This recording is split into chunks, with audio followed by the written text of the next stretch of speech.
qaar ka mid a warbaahinta caalamka oo ay ka mid tahay Bloomberg, Middle Eastern Eye, Palestinian Chronicle iyo weliba Addis Standard iyo sidoo kale Critical Thread iyo warbaahin kale oo fara badan ayaa waxa ay aad iyo aad uga faalloonayaan waxna ka qorayaan hal mawduuc oo keliya oo Soomaalida quseeya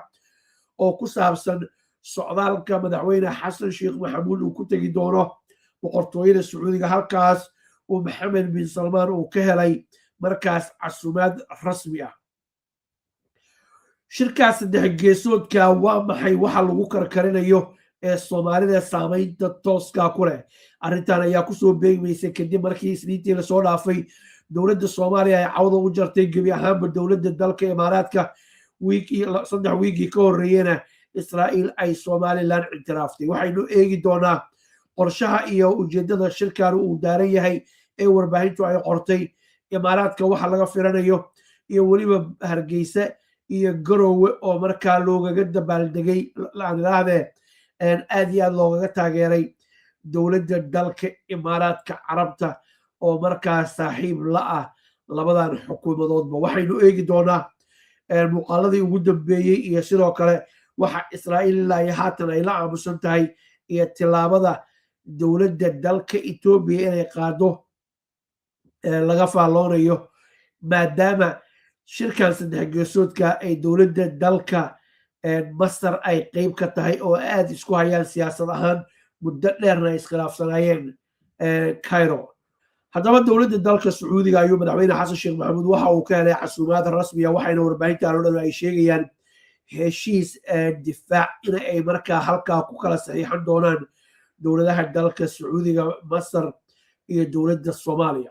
Soomaaliyana Sacuudigu uu u geli doono booskii Imaaraadka uu ku jiray, balse uu Imaaraadka ogaga fiicnaan doono sida markaa wararku ay sheegayaan,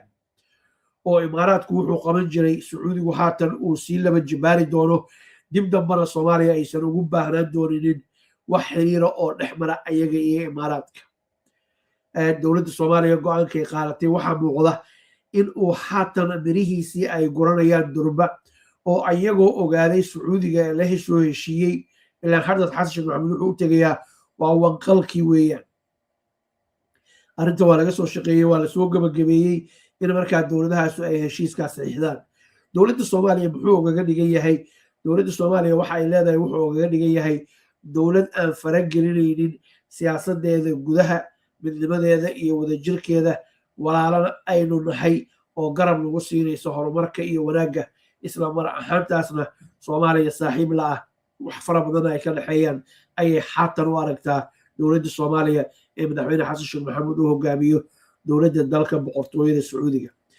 Sacuudiga ayaa dhankiisa wuxuu arkaa arrintan arrin amni iyo mid dhaqaale oo halisteeda wadata, oo uu doonayo markaa inuu ku xakameeyo Imaaraadka oo daldaloolo fara badan uu markaa Sacuudigu uu awdo siduu u soo afjaray arrintii dalka Yaman, in markaas tana loo soo afjaro oo arrintan intiraafka ku saabsan uu Sacuudigu aad ugaga soo horjeedo, markaas uu Soomaaliya garab kaga siiyo caalamka booskii Sacuudiga, booskii Imaaraadkana uu u galo, ayay warbixinadan ay sheegayaan. dhanka kale daawadayaal, waxaynu ognahay shirkan saddex geesoodka ee Masar ay kasoo qayb qaadanayso. Masar iyo Ethiopia weligoodba way ishayeen, khilaaf ba-an oo webiga Niilka daaran ayay isku hayaan.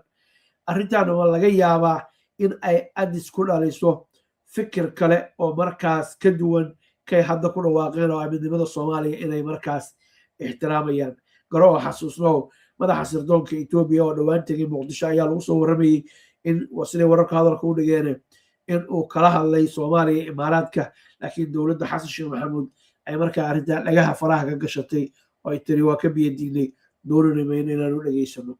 ma laga yaabaa arrintaas dhacday iyo weliba iyagoo ay ishayaan dowladda dalka Masar, Ethiopia inay markaas ay ka fiirsato arrinta gooni istaagga Somaliland oo markaas ay intiraaf siiso. waxa ay dadka khubarada ka faallooday ay leeyihiin is very unlikely, waa arrin aan u muuqanin inay hadda dhacdo, oo Ethiopia arrintaas inay ku dhaqaaqdo wax fara badan ayay ku waayeysaa, oo ay markaa Jabuuti ay gurdhig ay u tahay, maadaama dowladda dhexe Soomaaliya iyadoo ay sharciyadii haysato waxyaalo fara badan ayaa halkaa kaga lumaya. ayaa la leeyahay Ethiopia marka Ethiopia waa dhutinaysaa markaad dhinacyo fara badan ka eegtid wax fara badan ayaa u qarsoon waxa ay sheeganayso danteeda ayayna raacanaysaa marka danteedu waxay ku jirtaa Soomaaliya oo wada jira oo sidii hore intaan Israa'iil aysan ictiraafanin Somaliland oo mowqifkoodaas ay joogaan labadaas dekedood ay wax kala soo degaan xaaladuna ay deganaato Tajoorana hore loogu soo bandhigay inay markaa karaystaan oo ay ku adeegtaan mise inay ictiraafka qaadato madax bannaanida Somaliland inay ka qayb qaadato oo sidaas ay deked ku hesho ayay ugu badisaa khubaradu waxay leeyihiin Somaliland waxay haysaa bad iyo khayraad Ethiopia baahi ay u qabto Ethiopiana waxay haysaa ictiraaf Somaliland ay baahi u qabto waa budo iyo biye ama isku biirsadaan arrintaas waa arrin dabka saaran laakiin xaraaradeedu ay haatan aad iyo aad u hooseyso intaa haddaan halkaas ogaga baxo daawadayaal magaalada Hargeysa iyo weliba Garowe ayaa waxaa ka dhacay markaas laba munaasabadood oo dalka Imaaraadka lagu taageerayay dad fara badan waxay leeyihiin oo khubaro ah qaar Soomaaliya ka soo horjeeda siyaasad ahaan uga soo horjeedo ajnabiga iyo kuwa dhexdhexaada intuba waxay leeyihiin dowladda Soomaaliya ma hirgelin karto go'aanka ay qaadatay inay Imaaraadka markaa ka joojiso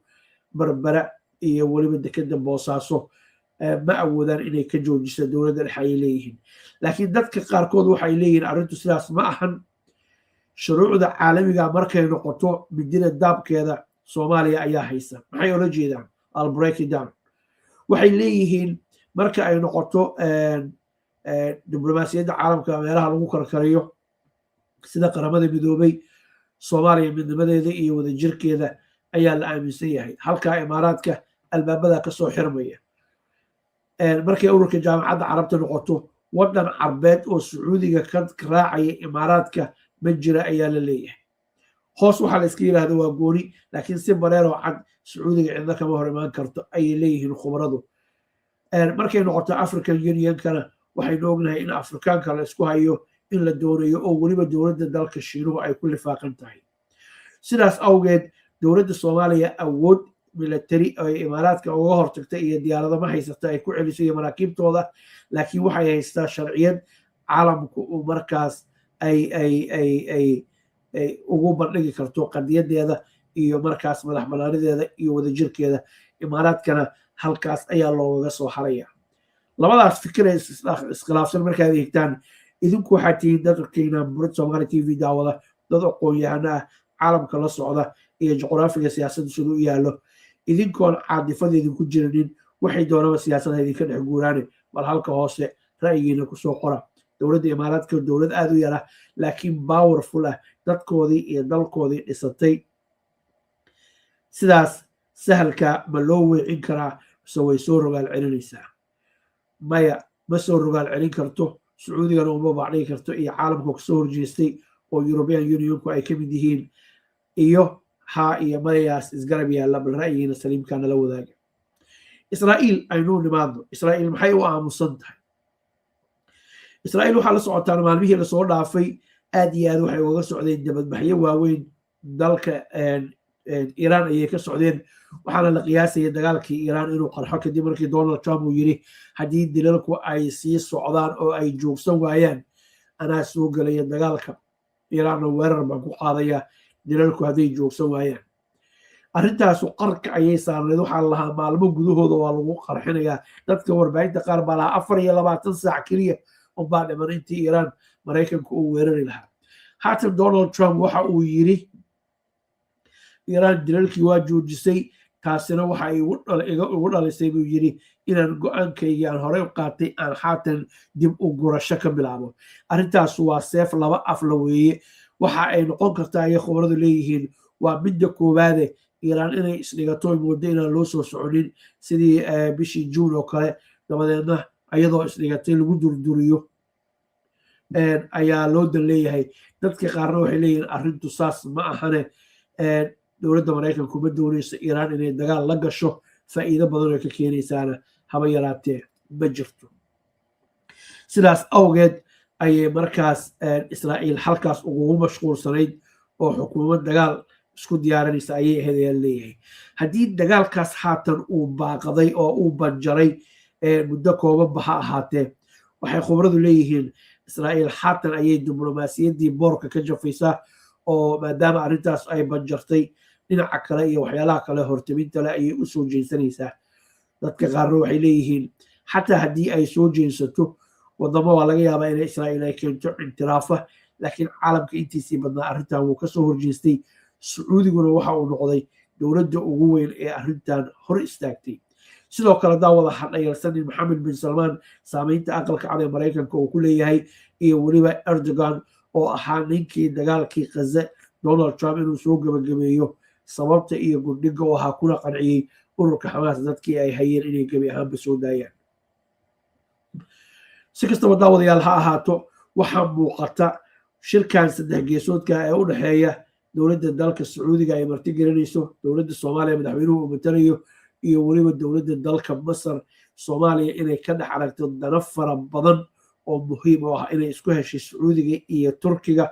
iyo weliba dowladda dalka qatar oo ay saaxiibo dhow yihiin dowladda dalka turkiga sidoo kale wararkan soo gaaraya waxay sheegayaan turkigu inuu ka shaqaynayo in qatar iyo sacuudiga la heshiisiiyo imaaraadkana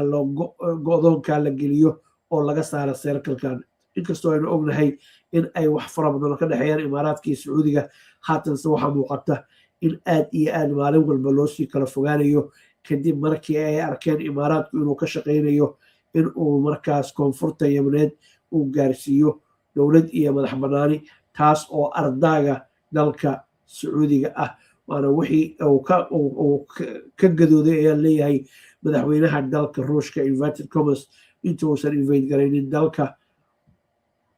ukraine oo neto ayaa ardaygiisii kusoo durugtay oo dhanka bariga u durugtay oo markaa gantaala ka rakibatay halkaas weerarkana wuxuu qaaday waa saas sacuudiguna waxaa leeyahay booskaas oo kale ayuu ku jiraa imaaraadka ayuuna isha ku hayaa xamiin iyo maclin haddaba daawadayaal shirkan ayaa la sheegay maalmaha soo socda inuu dhici doono laakiin madaxweynuhu marka hore uu dib ugu noqon doono caasimadda halkaasna wixii ka dambeeya uu isku diyaar garayn doono socdaalkaas inuu galo inkastoo xilli go-an oo loo qabtay aysan jiranin haddana inuu halkaa u baqoolayo ayaa muuqata madaxtooyada somalilan ayaa masaacadihii lasoo dhaafay wax wara oo ku saabsan arrinta ictiraafka oo kasoo baxay oo hadda aan idinla wadaagi karaa aysan jirinin marka laga reebo ictiraafkii waa dhaqaaqay soo noqon maayo waa tegey ayaana lagu daalin oo warkii hore aan haynay ah maadaama wadamo kale aysan kusoo biirinin haddii ay soo socdaana weli aan la shaacinin xaaladdu waxa ay diiraddu saarnayd laascaano iyo wixii ka dhacayay iyo soomaalida dhexdeeda markay noqotona ruwadana burid somali t v sheedaasan ka daawana kaale iska arag nabadgelyo